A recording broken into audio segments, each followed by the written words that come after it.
안녕하세요. 오마이스쿨 수강생 여러분. 저는 원광대학교 법학전문대학원의 김은진입니다. 제가 이번에 준비한 강좌는요, 먹을거리와 관련된 문제입니다.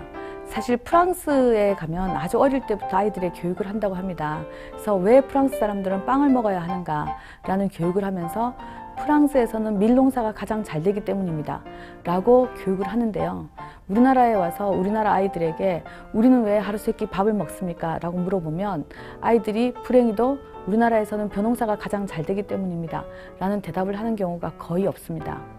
대신에 그러게 말이에요, 우리는 왜 꼭 밥 먹으라고 하는지 모르겠어요 라는 대답이 주를 이룹니다. 근데 이러한 가장 근본적인 원인이 뭐냐면은 농업에 관한 이해가 부족하기 때문이라고 생각을 합니다. 근데 농업에 관한 이해라는 것은 단순히 농업이라는 어떤 한 산업 분야를 얘기하는 것이 아니라 그것이 의식주 생활 중에서 가장 기본이 되는 생존권에 해당하는 문제이기 때문에 그렇습니다.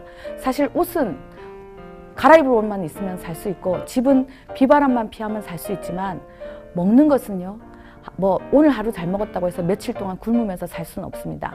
그럼에도 불구하고 사람들은 겉으로 내보여지는 집이나 옷에 대해서는 관심을 많이 가지지만 먹어서 속으로 들어가서 소화가 되기 때문에 남들에게 내보여줄 수 없는 먹을거리에 대해서는 흔히 소홀히 다루기 쉽습니다. 그래서 이번 기회에 그렇게 소홀히 다루는 먹을거리가 아니라 정말로 내 몸에도 얼마나 중요하고 내 몸뿐만이 아니라 이 지구 환경 생태계의 생존을 위해서도 얼마나 중요하고, 그리고 이것이 세상을 어떻게 바꿔나갈 수 있는가 라는 측면들을 같이 고민해보는 기회가 되었으면 하는 바람에서 이 강좌를 준비했습니다. 첫 번째 강좌에서는요, 그 세계의 경제가 어떻게 흘러가고 있고 그 경제 속에서 농업이 어떻게 영향을 받으면서 변화해 가는가에 초점을 맞춰서 강의를 했고요.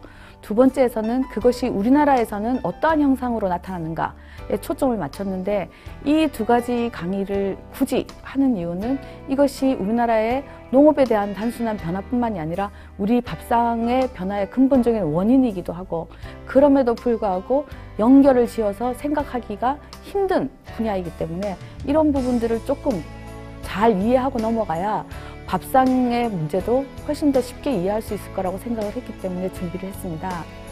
세 번째 강의에서는 본격적으로 먹을거리라는 것이 어떤 식으로 바뀌었는가, 밥상이 어떻게 바뀌었는가에 초점을 맞췄는데요. 주로 공장에서 대량 생산되는 가공식품에 있어서의 표준화 규격화 문제, 식품 첨가물과 관련된 문제에 초점을 맞췄습니다. 네 번째 강의에서는 이러한 가공 과정에서의 문제점 외에도 원료 농산물 자체, 원료가 가지는 문제점들을 살펴보기 위해서요, 최근에 들어서 가장 문제가 되고 있는 유전자 조작 농산물이 왜 문제가 되고 있고 어떤 식으로 앞으로 문제가 될 것인가에 초점을 맞춰서 강의를 했습니다. 그리고 마지막으로는요, 이 첫 번째, 두 번째, 세 번째, 네 번째 강의를 총괄을 해서요, 그렇다면 앞으로 우리가 어떻게 밥상을 차리는 것이 가장 바람직하고 어떻게 밥상을 차려나가야만 세상이 좀 더 나은 세상이 될 것이며 그것이 우리 생활에 어떤 영향을 미칠 것이고 어떻게 바꿔나갈 수 있는가에 초점을 맞춰서 준비를 했습니다. 이러한 강의를 통해서 단순히 농업이라는 것이 산업의 한 분야로서 돈벌이로서의 의미가 아니라 인류의 생존권, 더 나아가서 인류, 지구, 환경 생태계의 생존권을 위해서도 중요한 역할을 하고 있는 분야라는 것을 다 함께 고민할 수 있는 계기가 됐으면 좋겠습니다. 감사합니다.